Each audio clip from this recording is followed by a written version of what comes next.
Hello, it is October the 31st, 2021. Therefore, today is Halloween. And today I am going to be talking about one of my favourite movie directors, John Carpenter, who has directed 24 films, including TV films, and released 27 albums of music, 22 soundtrack albums, and 5 solo albums. I'm going to go ranking through his films, and where relevant, I'm going to be showing you DVD covers and things like that as we go along. He's had a very long career, which probably about 10, 11 years ago, he seemed to stop making films, primarily because no one was prepared to invest in the films and help him make them. Now, this is where I pitch directly to the people from Netflix. Netflix, if you can give Dave Chappelle $50 million to put out unfunny comedy specials, you sure as fuck can give John Carpenter $25 million to make a classic horror film and give him full artistic freedom and control. And believe me, us nerds are going to lap that up like it's Christmas. We need more John Carpenter films. Netflix, Amazon, I don't care who you are, you've got the money. Spend the money on John Carpenter. Don't spend the money on Dave Chappelle. Right, there you are. Not suggesting for a second that anyone from Netflix is actually watching this, but that's my opinion and I'm sticking to it. Now, there are two films I'm not going to mention because they have not been legally released in the UK. Those films are Someone's Watching Me from 1978, which is a prototype of Halloween set in an apartment block that was shot in 10 days and broadcast on American television. Never released on VHS in the UK. It was only released on VHS in Germany, I think. And it was released on Blu-ray in America in 2017. I haven't yet got a copy of that. Also, the other one, which I'm not going to be able to talk about, is a 60-minute TV film he made called Pro-Life that was broadcast in 2005. It's only been released in Region 2 in Germany as part of a double pack with another episode from the TV anthology show. I haven't been able to find a copy of that on DVD at all. So there's two John Carpenter films I haven't seen, and the only reasons I haven't seen them is because they haven't been released in the UK. I don't think either of them have been broadcast on British television either, because I would have gobbled that up like a very, very hungry person indeed. More John Carpenter that I haven't seen. Yes, sometimes it seems like it's a really hard job being a fan of John Carpenter, especially if you want to be a completist around his discography. So when it comes to buying all of his albums and his records, frankly, I've given up because I can't keep track of all the bizarre and unusual 50 limited edition, blood-splattered, coloured versions and special 7 inches in box sets and all that type of stuff. It's ridiculous. I haven't got time for it. I just buy and love the albums and the films. There's also a couple of other films which he's been very, very deeply involved with that aren't directed by John Carpenter, which I am going to mention today, because as far as I'm concerned, they are John Carpenter films. He just didn't direct them. Those films include Eyes of Laura Mars, Halloween 3, Halloween 2, but not the most recent 2019 Halloween movie, even though John Carpenter did do the soundtrack for Halloween in 2019. I don't regard it as a John Carpenter film, because although he's listed as executive producer, he did say his involvement with the film went as far as being sent a check and cashing it and writing the soundtrack, which is perhaps not the same as having any creative input into the film itself. So whilst Halloween 2019 is most definitely a John Carpenter album, it is most definitely not a John Carpenter film, by the way. And that also means that exploitative trash like Halloween 4 doesn't get mentioned. So we start with probably the two films that I haven't seen. I can't put them in the rank because I haven't seen them. Someone's Watching Me and Pro-Life. I can't tell you whether they're any good or not. Maybe someday, eventually, I will. Therefore, the very worst John Carpenter film that's ever been made was 1992's Memoirs of an Invisible Man, starring Chevy Chase. This film is dog shit. I can't portray it in any other way. It is awful. It doesn't even have the subtitle on it. Most of them are called John Carpenter's Prince of Darkness, John Carpenter's The Thing. This is just Memoirs of an Invisible Man, and it has got several minutes of intriguing outtakes and in terms of the making of it, and something about how to be invisible, the dawn of digital effects. It doesn't even have a John Carpenter commentary, and John Carpenter will do a commentary on anything, by the way. He will do it if you pay him. He is not on this. This is the film that is the least John Carpenter of anything he's ever done. It is allegedly a 90-minute comedy based upon The Memoirs of an Invisible Man. It is awful, schlocky, rushed, tacky, cheap, work for hire. It has none of the, none of the characteristics that you would expect from John Carpenter. It is shot very, very plainly. It has no visual style, no narrative style. Chevy Chase is trying to be serious. John Carpenter is trying to be funny. Both of them are outside of their comfort zone and drowning. This film is, to be blunt, hot fucking garbage. Do not watch it. It is awful. It is the worst John Carpenter film by several thousand miles. And the next film of his, which is also not particularly good, is the Escape from New York Part 3 sequel, which we never got, Ghost of Mars. This was originally going to be called Escape from Mars, and Snake Plissken was originally going to be the lead in it, who was then replaced by the charm vacuum, I'm afraid to say, that is Jason Statham. It is not very good. I think John Carpenter might do the music for it, which is probably the most John Carpenter thing about it. It is a thoroughly generic, average, 10 a dozen, action space movie, bang bang, shoot 'em up. There's nothing in here that tells you that it came from the same pen or mind as the guy that wrote The Thing, or even Starman, let alone anything else. Ghost of Mars is joyless and not particularly fun, and it certainly would have been almost as bad as Escape from LA. This is, I think, probably I'm going to put this, I think, at number 22 or so on the list of Carpenter movies. This is really bad. It is like everything from Escape from New York, but done by a cover versions band. So it's like going to see Bjorn again instead of going to see ABBA. It is, frankly, absolutely awful. It made less money. I think it made $100,000 more actually than Escape from New York, even though we had 15 years of inflation to add into it. It's also got the worst CGI shark in it you've ever seen. I think Peter Fonda is in it, reprising, or more correctly, echoing the role that Ernest Borgnine had in the original Escape from New York. It's got yet another sequence where they have an improbable game, whereas this time it's baseball to the death as opposed to a wrestling match. It's got Steve Buscemi in it as a guide, a tour guide around. It's all awful. I just don't understand how this film can exist, really. It's really bad. Yeah, that's probably the best way of describing it. So really bad indeed. So we have the next one is The Ward. I think I'm going to put this at number... Yeah, I think I'm going to put this one at number 21 of the John Carpenter films. It's a really good film, but it's not a really good John Carpenter film. Like a really interesting idea. It follows in with the cliche in horror movies of the final girl being chased through a terrible and dark place indeed. In this place, it's an abandoned stroke desolate asylum. And they're being held prisoner in there as they get picked off one by one. I think probably the thing about it that's least effective is it doesn't have a John Carpenter soundtrack. So it looks, feels, and acts like a John Carpenter movie, but it doesn't have the John Carpenter soundtrack, which makes it difficult, I think, to really kind of get to grips with and understand and think of it as a John Carpenter movie. So that I'm going to put at number 21. These are not great films. If you think, where shall I start? Don't start with any of the ones which I've shown you so far. I think number 20, I'm going to go for a film that was directed by Irving Kershner, that was released in 1978. My copy is currently at the sorting office, awaiting for me to collect it. It is The Eyes of Laura Mars, which is written by John Carpenter and feels like a lost John Carpenter movie.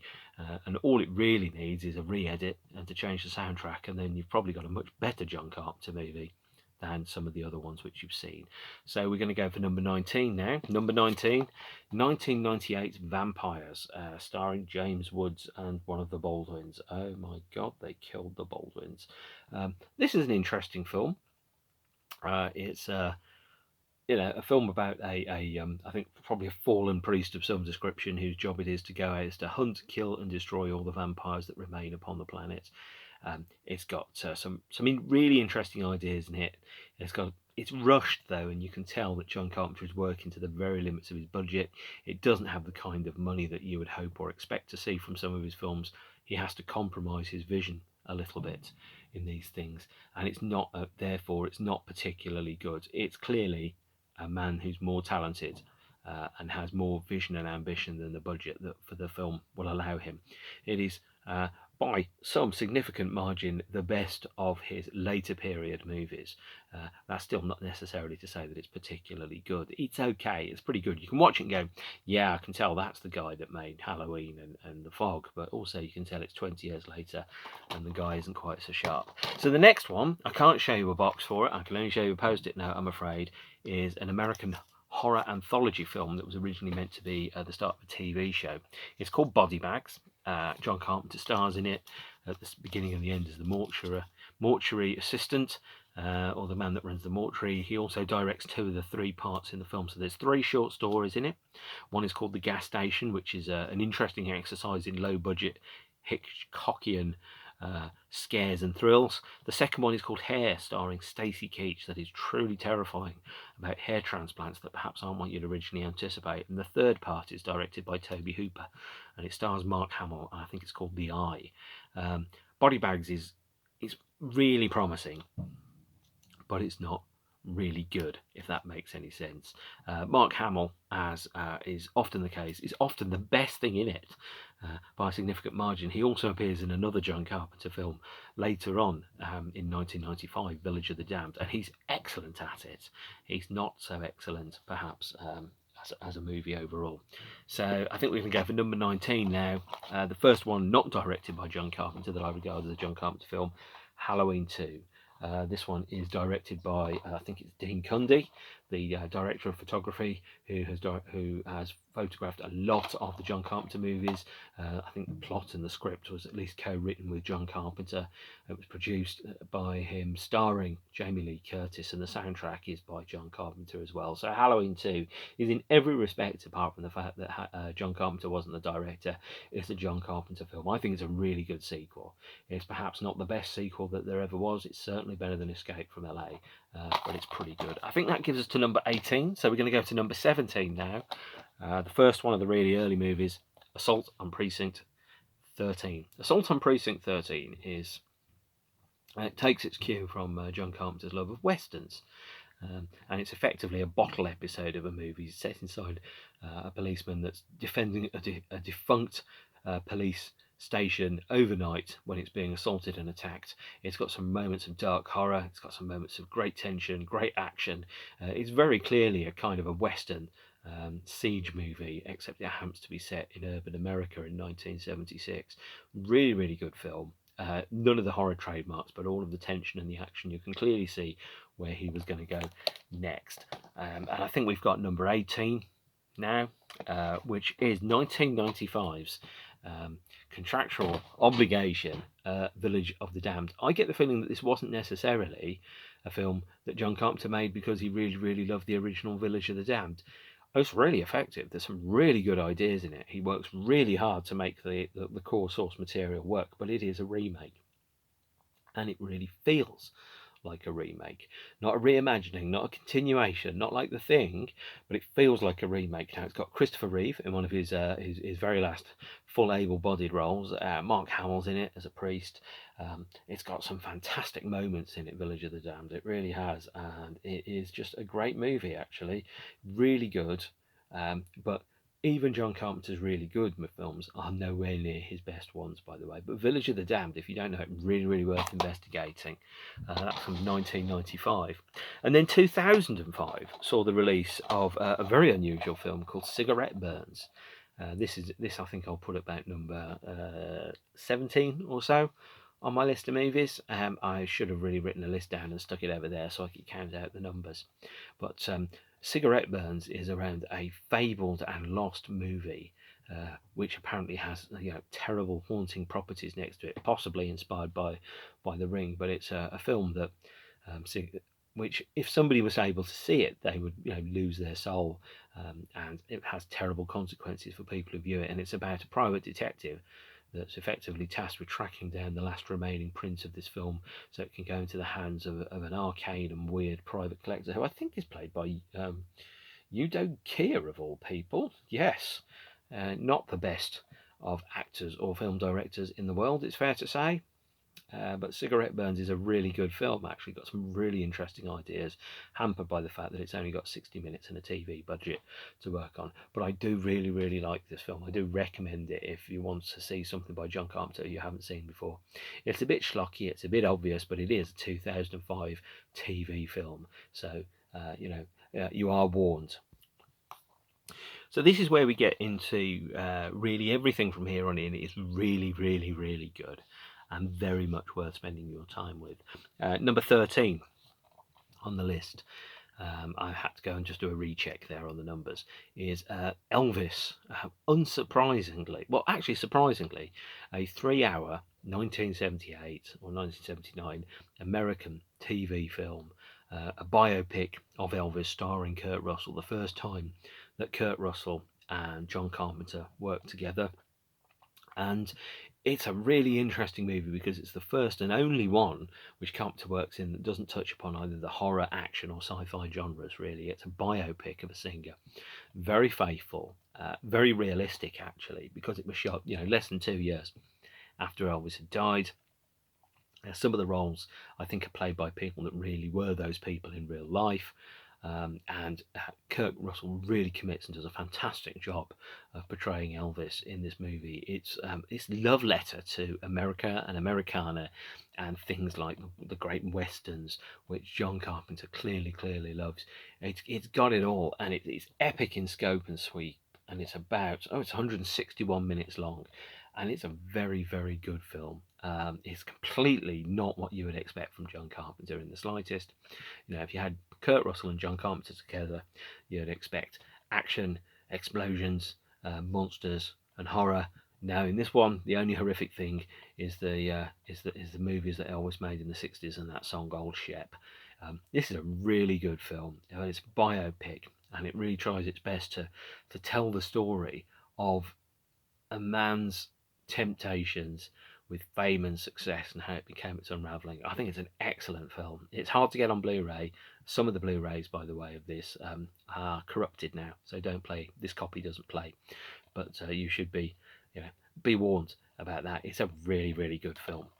And then we go to number 12, which I think is Darkstar, the first science fiction movie which he made. He did do a short film called Captain Voyeur in about 1968, but Darkstar is an obviously low budget, big ambition movie directed by John Carpenter and starring and written by Dan O'Bannon, who also will be responsible for Alien, another one of those fantastic movies that you probably know and love. Alien and Darkstar, they're in fact two treatments of the same source material. Darkstar is about a crew on a long distance deep space haul that encounter an alien that turns against the crew, and how in a confined space that crew have to live with and cope with living with an alien predator. Sounds oddly like the film Alien, doesn't it? Alien is played very, very straight, very for laugh, very, very straight, very horror, very verisimilitude, very realistic. Darkstar is played as effectively a stoner student film.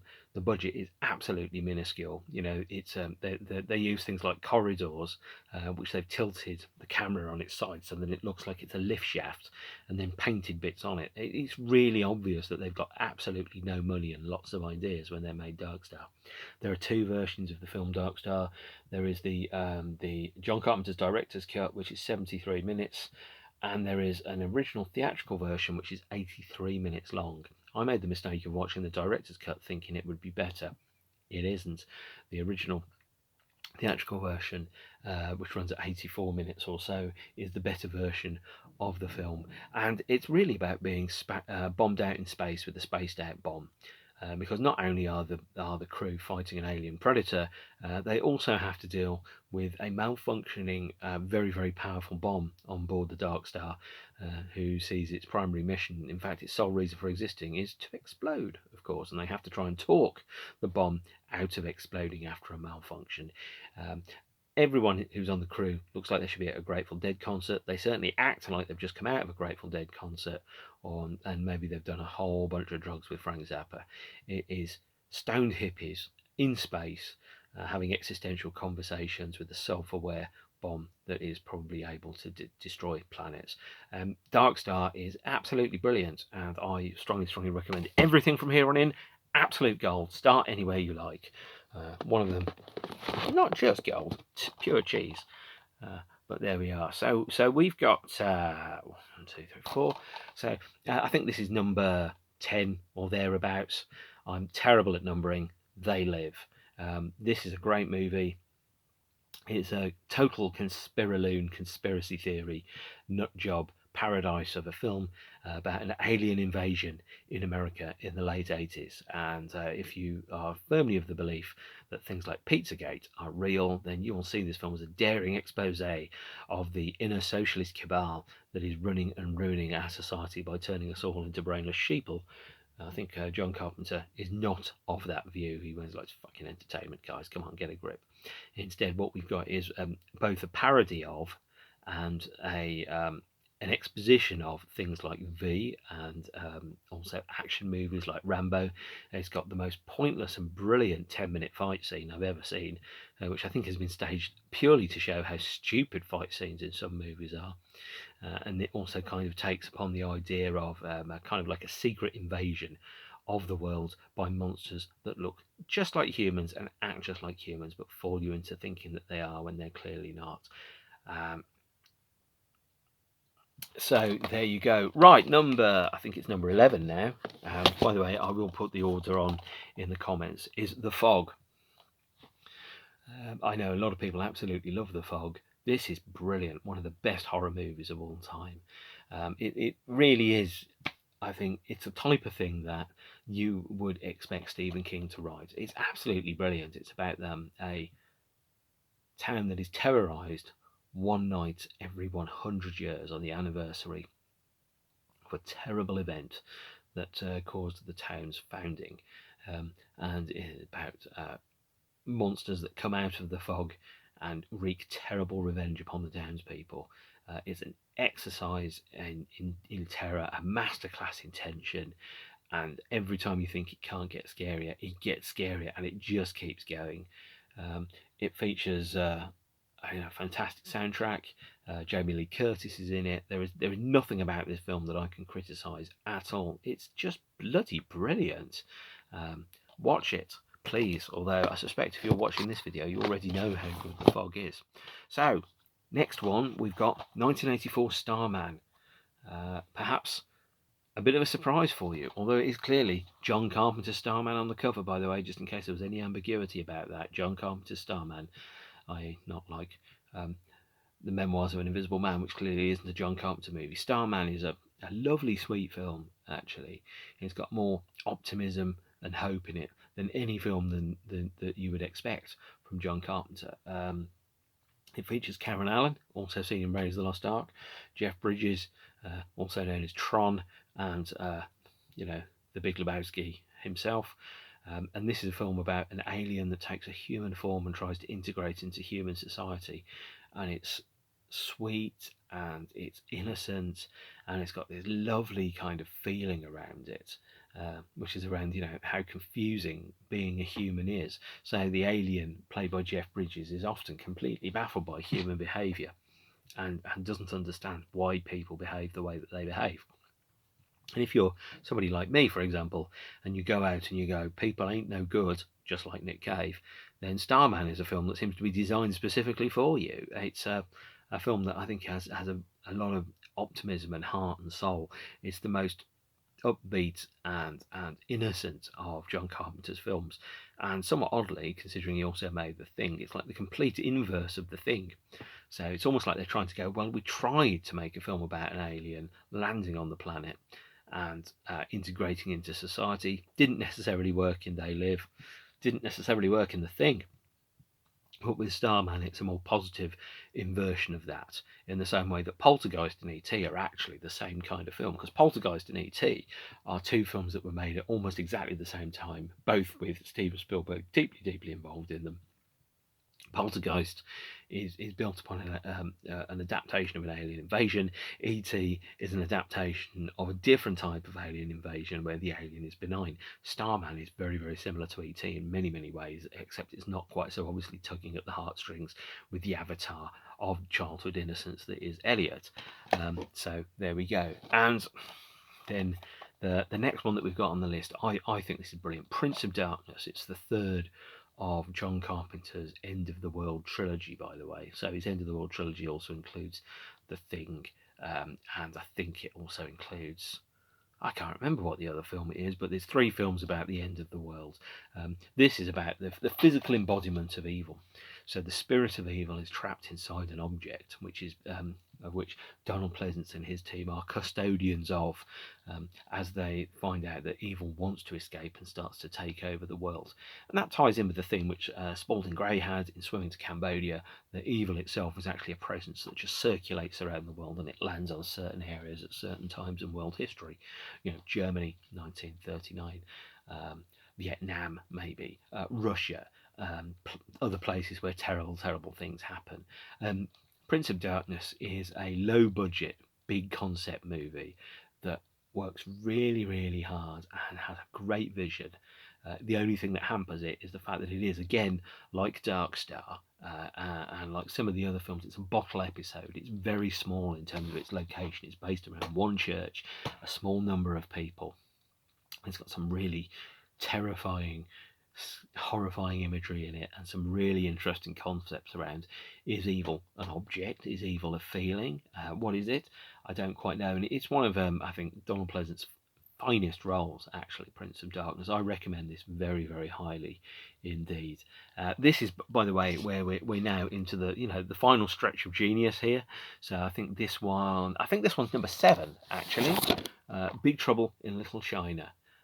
I cannot say enough wonderful, wonderful things about Big Trouble in Little China.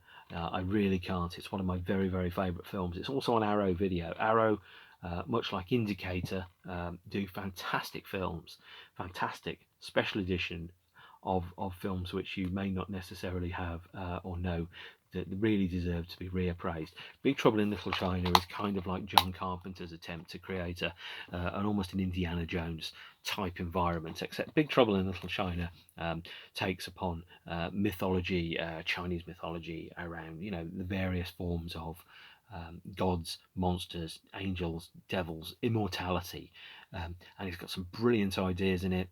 It's like a cross between Indiana Jones, some of the most bonkers stuff you've ever seen, and a Jackie Chan or Bruce Lee movie. It's absolutely full of everything. And actually in this film, Kurt Russell, although he's ostensibly the lead and therefore he's ostensibly there on the cover as the guy with the gun that's going to save the world, this character, who is Jack Burton, by the way, is clearly played as an absolute idiot who doesn't have a clue what's going on. The stupid, ignorant Westerner who doesn't know his arse from his elbow and manages to screw up everything that he touches. That's the film which Big Trouble in Little China is. And it's just lovely. It's a brilliant film. I love Big Trouble in Little China. I saw it at the cinema. I think the Tivoli, which one screening was a porno, in the days when they used to have pornos in cinemas, and the other one was like second run movies. I paid £1 to see this on a Wednesday in 1986. I was the only person in the screening, and the projectionist said, "Look, can I start the film because you're reading your book, and I don't want to interrupt you." I'm like, "Dude, I'm only reading the book because I'm waiting for the film to start, so please start the film." There's a grand use of £1. I absolutely love Big Trouble in Little China, and if you don't love it, then maybe we can't be friends. If you're looking for excuses not to be friends with me, just go, "No, dude, I don't like Big Trouble in Little China." I have to like, "No, dead to me. Never going to talk to you again." So we're in the top 5 now. I think it's the top 5, maybe the top 6. This one, I regard this as a John Carpenter film, although again, John Carpenter didn't direct it. I think Tom Atkins directed this. It was produced by John Carpenter and he did the music. No, Tommy Lee Wallace wrote and directed it. And Halloween 3, Season of the Witch, was the only one of the Halloween movies that doesn't have Mike Myers in it, and therefore it's regarded as a failure. Although it's a really interesting idea is to start off your movies with the concept of having a movie set on Halloween, but not necessarily about Mike Myers going and killing people. Halloween 3 is a brilliant horror movie. It is bonkers. It is crazy. It has got some bizarre stuff in it. You can play a drinking game into it. If you match Tom Atkins, the lead character, drink for drink on this, you will almost definitely die because Dan Chalice is an alcoholic, a womanizer, a philanderer. He makes excuses. He will take women to bed as soon as they even look at him. He can't keep his dick in his pants, and he can't keep his mouth out of a glass of alcohol. So you've got this raging alcoholic philanderer somehow trying to save the world, who stumbled upon a conspiracy that's going to kill all of the children on the planet. And there's just this section where it goes completely left field, and it's got that lovely old man, Dan O'Hurley, who's also the company boss in RoboCop, who's this kindly, gentle man who just wants to kill all the children on the planet using the accumulated power of Stonehenge and the Druids. And then all of a sudden I'm going, whoa, this film is bonkers. Halloween 3 is crazy. It is one of the best, worst films ever made. It is by no means good, but it is by every stretch of the imagination absolutely great. I love this film. This film was shown on television a lot when I was a child in a heavily cut and edited form. The UK DVD is also, I'm afraid to say, slashed to ribbons, so do see if you can find an uncut version of it. It's got these totally bizarre stuff around masks and robots and alcoholism. It's just bonkers, and there is no way that I can describe this film to you without you thinking, Mark, we're worried, and then just stepping slowly back into the fence, much like Homer Simpson. I think we're into the top 5 now. Yes, we are. And the top 5, this one will probably surprise you. Those of you who are astute can probably guess what's coming in the next top 5. But number 5 is Halloween, where it all started off. The original Halloween movie. It birthed a genre. Without Halloween, we wouldn't have Friday the 13th. We wouldn't have Nightmare on Elm Street. We wouldn't have all those crappy Halloween sequels, all those remakes.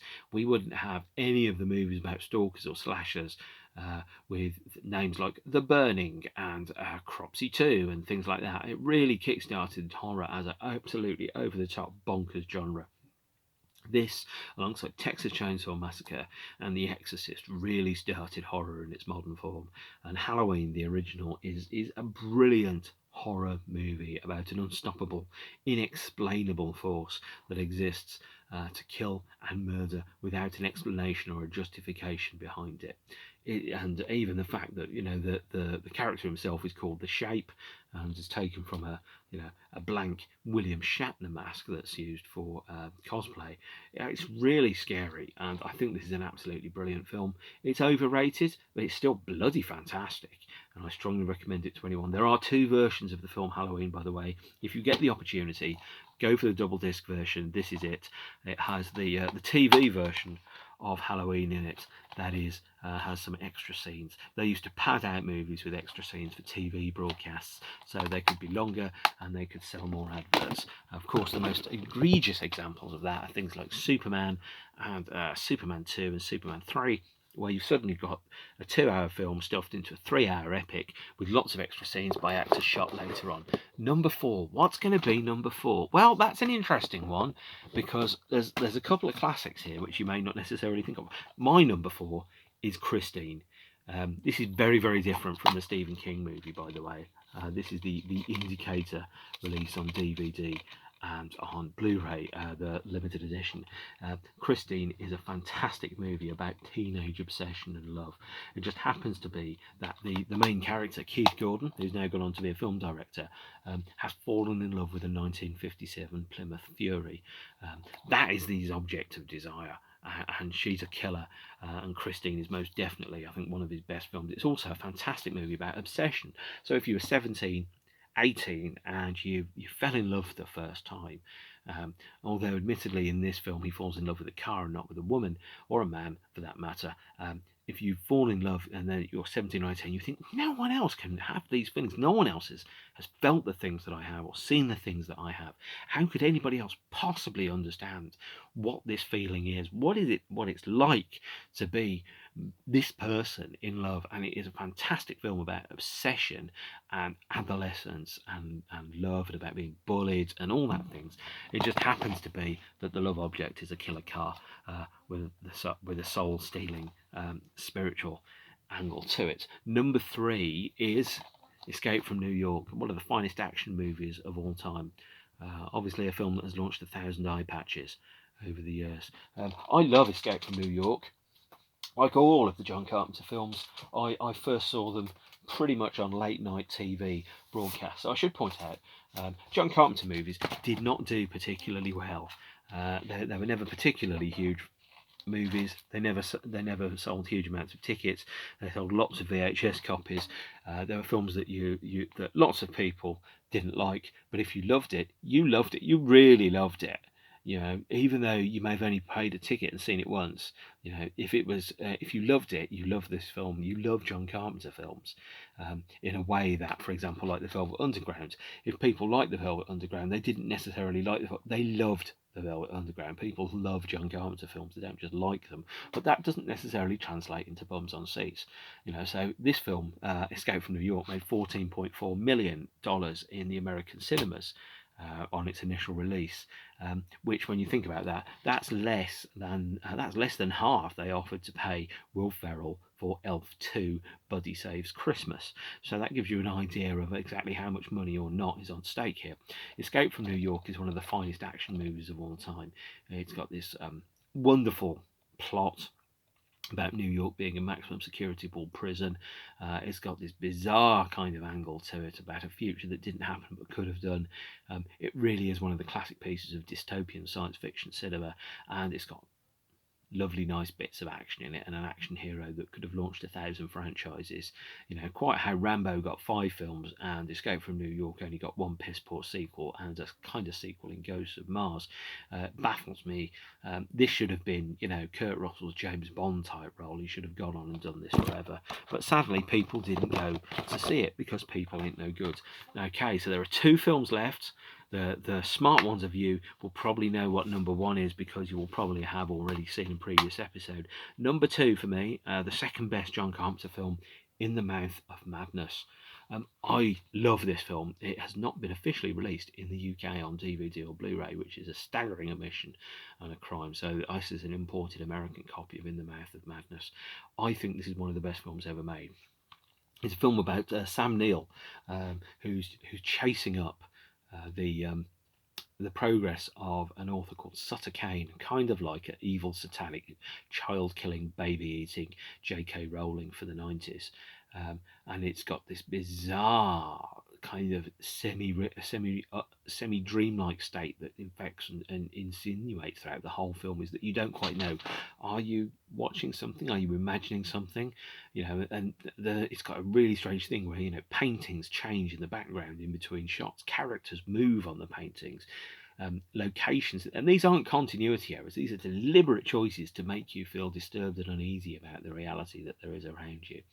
And it's a film about creativity and obsession and the gap between, you know, reality and sanity and what sits in between it, and is consensus reality, the reality that all of us perceive to be real and obvious. Is that a hallucination, or do we regard it as reality because the majority believe that it is actually the way of things, even if that isn't necessarily the way things actually are? So In the Mouth of Madness is the second best John Carpenter film. It's a bloody classic. I love it, and I will recommend it to anybody for any reason whatsoever. And then, of course, we have the best John Carpenter movie ever.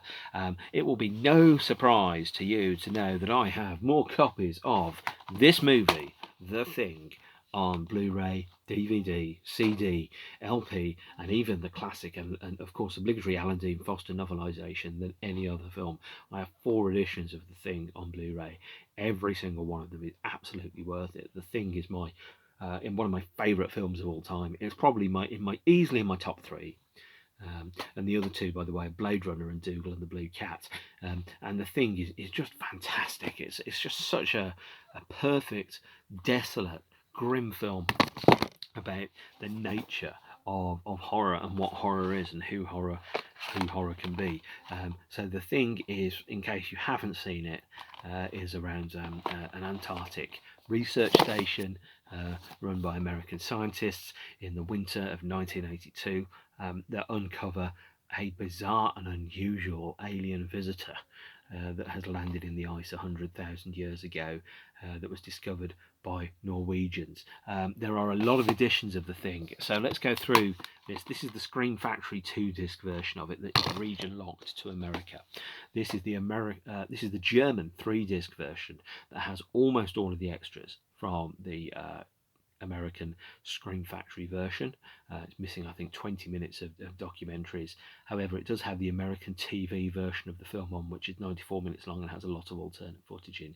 If you're in Europe, Region B, this is the version to get because it's got the alternate cut of the movie that you can't get anywhere else.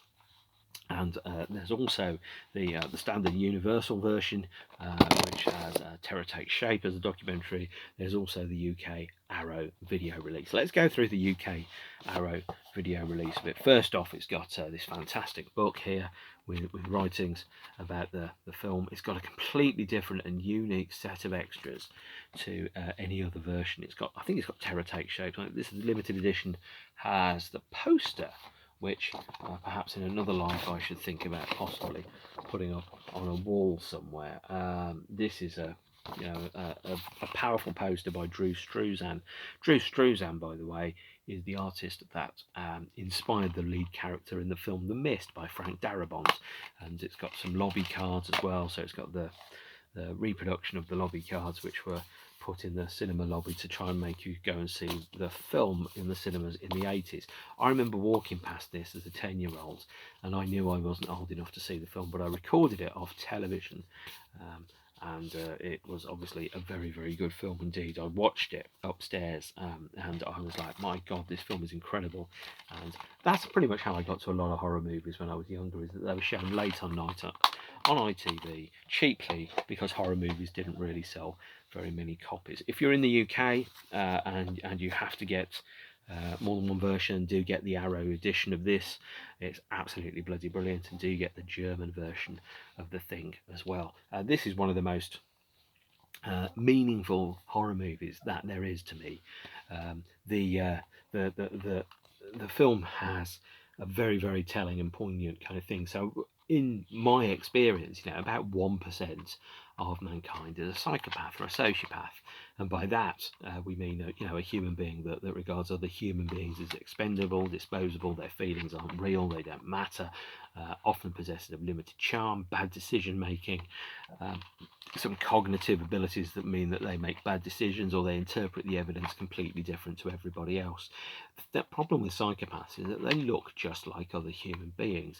You can stare in the mirror and you can find out now. And this is, by the way, I should admit, one person I've worked with has very clearly been a psychopath, actually, and has been absolutely remorseless in exerting power over other people. A partner, or more correctly, a former partner of mine, is, in my opinion, almost definitely a sociopath or a psychopath, because they're completely remorseless in how they use and discard other human beings, as if, well, frankly, they're suckers and I'm just doing what they would have done to me if they'd have had the opportunity and the thought of it. So The Thing is a really horrific horror film that deals about the nature and gap between human beings, and how people, monsters, can look just like us, and they're completely indetectable. It's like staring at a black hole. You don't know somebody is a psychopath until something in their behaviour tips you off that is what they are. And The Thing is a really powerful, scary film where everybody could be a monster, and therefore you can't even trust any of your friends to be friends. The Thing is one of the best horror movies of all time. It's one of the best films of all time. It's my favourite John Carpenter movie. I absolutely adore it. I very probably will be grabbing people by the scruffs of the neck and go, watch this film, it's bloody brilliant, as if you don't already know that it's really good. So The Thing is my favourite John Carpenter movie. Now, unlike a lot of people, I'm not doing a 6-hour multi-episode breakdown of John Carpenter's career. I'm just telling you the films of his that I love in the order in which I love them. Your opinion, of course, is very probably very different. You have the right to be different and to disagree with me. In fact, I'd be fairly surprised if you didn't. So that is the rundown of my favourite John Carpenter films. Every John Carpenter film I've had the chance to see that's legally been released in the UK. The ones that I haven't mentioned, of course, are the ones that haven't been released. I will very quickly wrap up and remind you that John Carpenter has a solo career as a musician. He's released his film soundtracks. He's re-recorded some of them for picture disc singles. He's also done a single with Trent Reznor, and he's also done a remix album. He's done 3 studio albums of material called Lost Themes, which are the soundtracks to imaginary movies. He's also done the soundtrack to the Halloween 2009 movie, which is here, and also the just released Halloween Kills. So if you like the soundtracks to the movies, and I think the soundtracks are a really, really big part of what makes a John Carpenter movie a John Carpenter movie, then please do investigate, listen and track them down, but they will not be cheap. He also, by the way, John Carpenter has uncredited done supplementary music on The Thing. The main score is by Ennio Morricone, and all the stuff that sounds like John Carpenter is, unsurprisingly, John Carpenter in this film, so strongly recommended that as well. It's recently been repressed on CD. That's it. My favourite John Carpenter movies. All the John Carpenter movies that I've seen ranked, with 2 exceptions. You will forgive me because the films I haven't ranked are the films that haven't been released or broadcast or exhibited in the UK. The Thing is one of the best movies of all time. Happy Halloween, and I will see you all again sometime soon. Okay, bye.